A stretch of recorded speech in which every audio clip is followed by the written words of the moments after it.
So Venezuela or Mexico? We've seen the military buildup of naval assets, Marines, Air Force assets in Puerto Rico aimed at Venezuela. We've heard the saber rattling coming from the president. We've heard it coming from Maduro. And we've seen the drug boats getting hit by drones, getting hit by missiles. And it really looks like we're about to do something with Venezuela. But I have been unable to shake this feeling I've had that this isn't meant for Venezuela. We're all familiar with the unrest that's been happening in Mexico. They've had mass protests after one of the mayors, the mayor of European Mayor Carlos Manza, who was advocating for stronger action against cartels, has become a rallying point for demonstrators seeking justice and government accountability. And that's just a Google go through. You can see the news. It's 2 hours ago, 3 days ago, 4 days ago, a week ago, 2 weeks ago. This has been going on for a while now.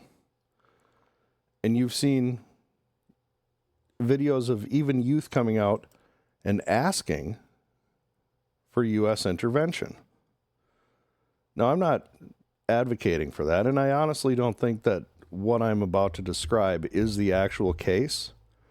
However, it can't be ignored. So we've seen the pressure on Maduro cranked up as USS Ford enters the Caribbean. And the Ford being accompanied by her aircraft carrier battle group. But again, something in this story just stuck out.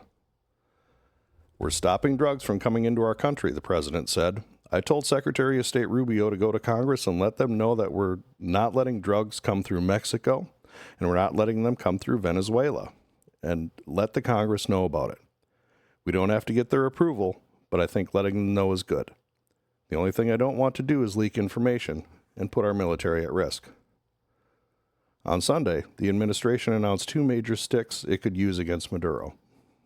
The Ford and its escorts, USS Bainbridge, USS Mahan, USS Winston S. Churchill, arrived in the Caribbean according to Navy release. U.S. officials told the War Zone on Monday that the aircraft carrier was in the vicinity of Puerto Rico, which it puts roughly 700 miles north of Venezuela's capital, Caracas.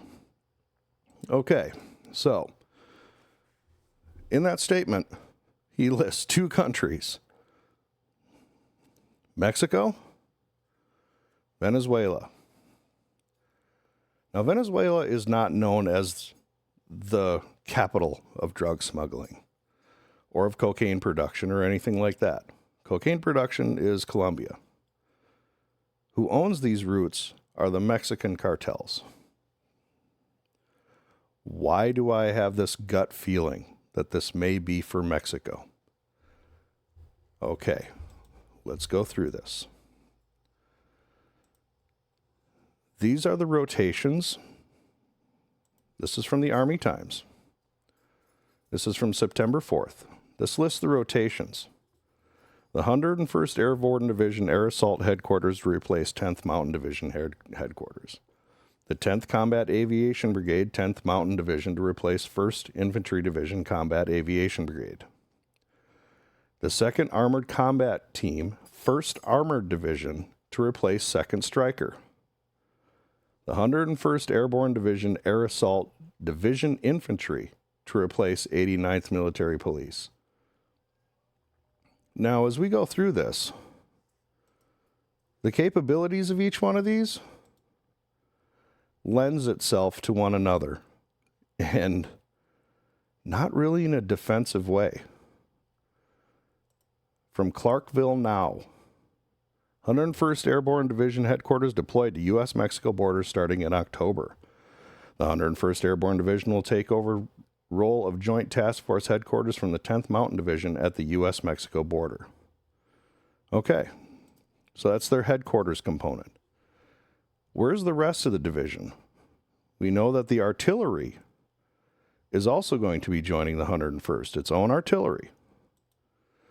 Well, from October 29th, again from Clarkville Now, 101st Airborne Division coming home from Europe without replacement. The Army announced this morning that the 101st will return home from Europe, ending a series of deployments to Romania and nearby countries that began in 2022. So, the majority of the division is going to be back in Kentucky, which is easily deployable to whatever location these units are in.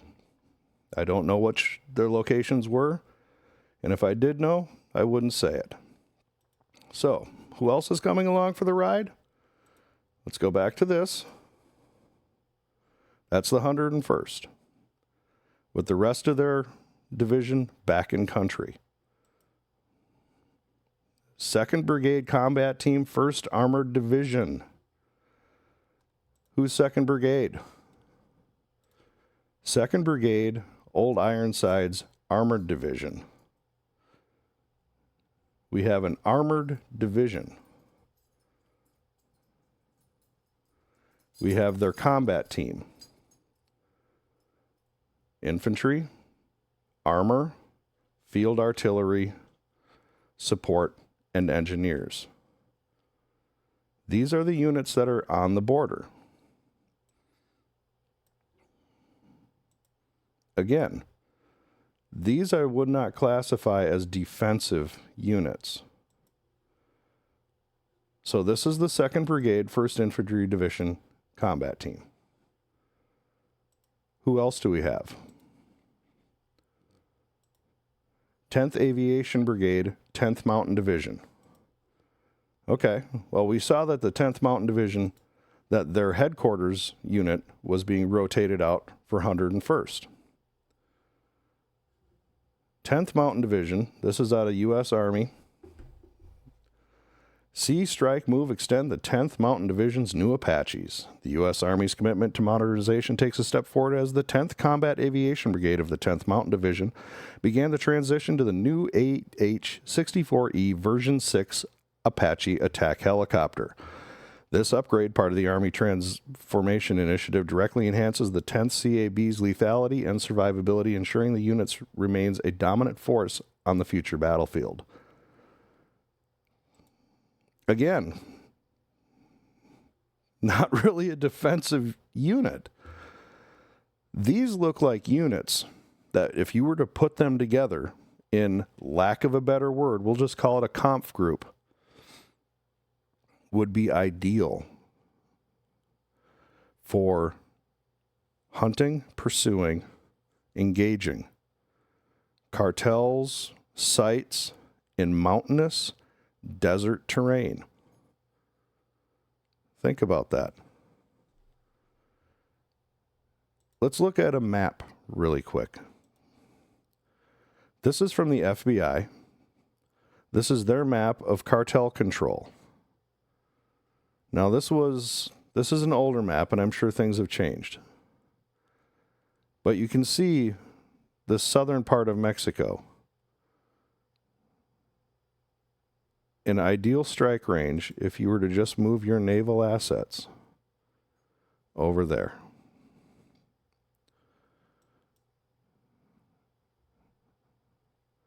And then you have your other units that are clearly not defensive in orientation.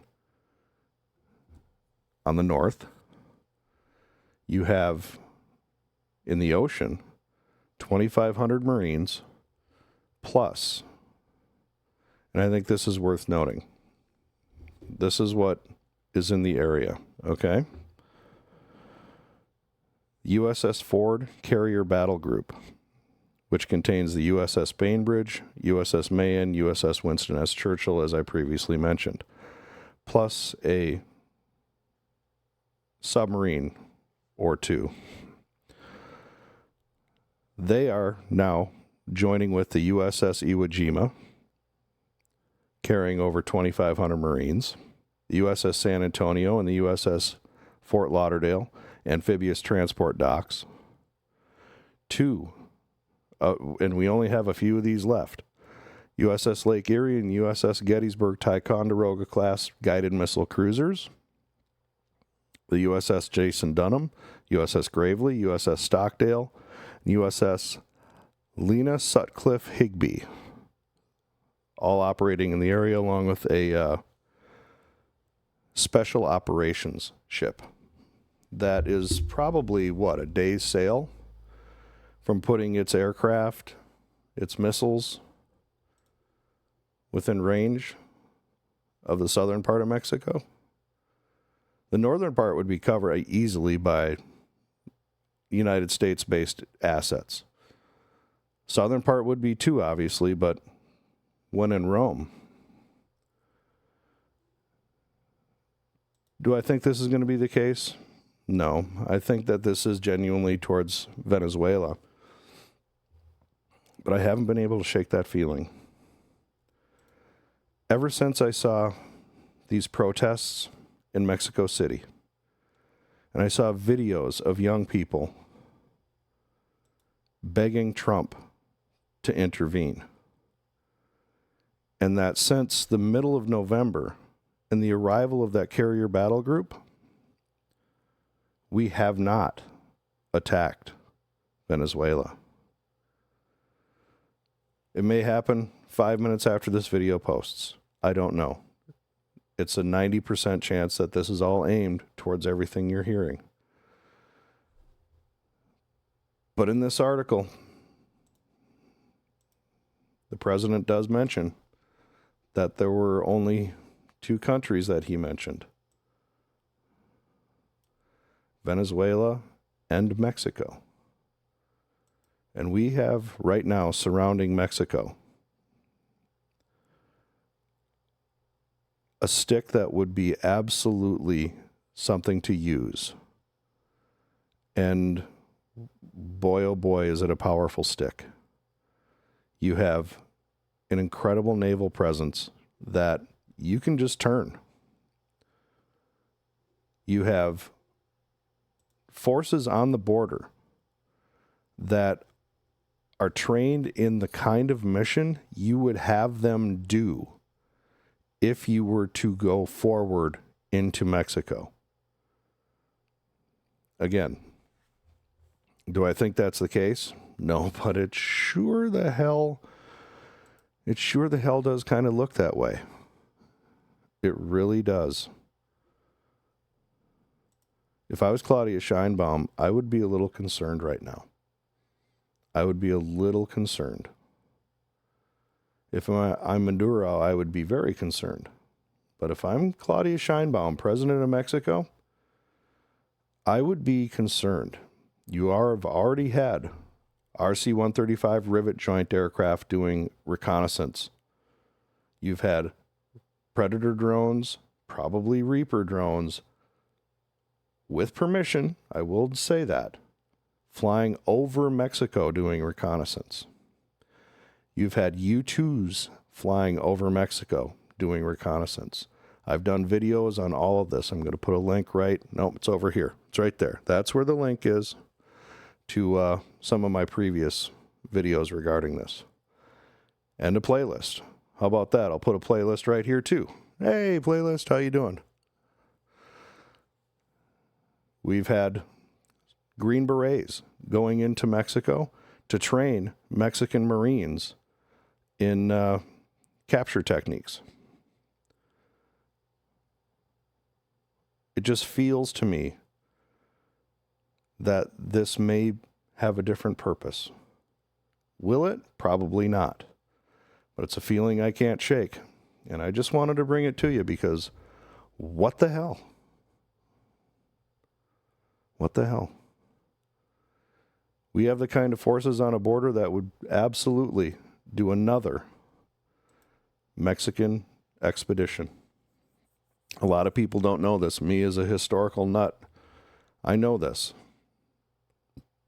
Before World War I, the United States sent a military expedition into Mexico to hunt down Pancho Villa.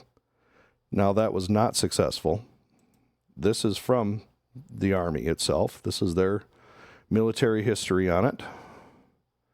It's very interesting, actually. This talks about Pancho Villa's attack on Columbus, New Mexico. This is what initiated the expedition. It's a fascinating history. Of course, I'm going to link everything to it. The conclusion of this, though, is obviously that the incursion itself was unsuccessful. We did not find Pancho Villa. But that the experience of these troops was priceless when it came to fighting in World War I. And whether that's the case or not, we'll leave that to the Army to decide. It does talk about the first use of aircraft as reconnaissance and things like that. It's a very interesting history. For those of you who don't know, it's almost, 114 years ago that the United States essentially invaded Mexico.